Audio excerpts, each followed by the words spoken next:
at www.rockjockrecording.multiply.com. Looking for the best place to record and rehearse? Rock Jock Studios offers spacious studio room with 8-person capacity, noise-free air conditioning, pasok ko lang itong headline ko kahit na 5 minuto. better sound, effectively soundproof room, better equipment and gear, accessible location near SM Fairview. For bookings, check them out at 2nd floor, 1535 Christian Place, Joshua Suite, Jordan Plains, Novaliches, Quezon City. Or contact them at 939-7636 or 0918-928-2635 or email them at alvinfitzenbing@yahoo.com.ph or visit their website at www.rockjockrecording.multiply.com.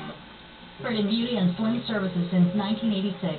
Specializing in quality beauty treatments, YJC Beauty and Slim Center can help you achieve this. Choose among their wide range of services and get the best beauty treatments from their well-trained staff, state-of-the-art equipment, and beauty products specially made by Flacor, exclusively for YJC. With YJC, you can be beautiful from head to toe. For franchise inquiries, please call 242-5176. 243-1617. YJC Beauty and Slim Center. You are just confident.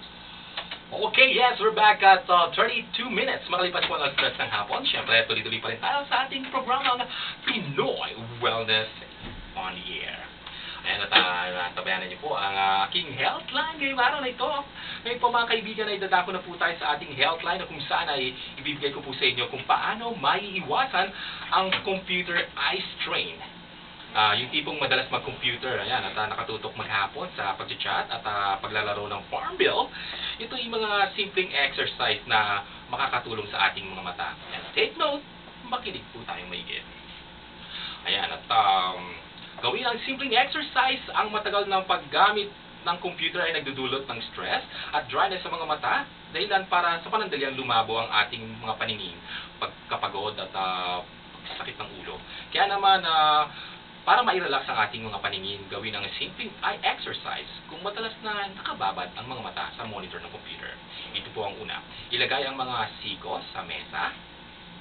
Ayan, itupi ang mga panat at saka marahang itakip sa nakapikit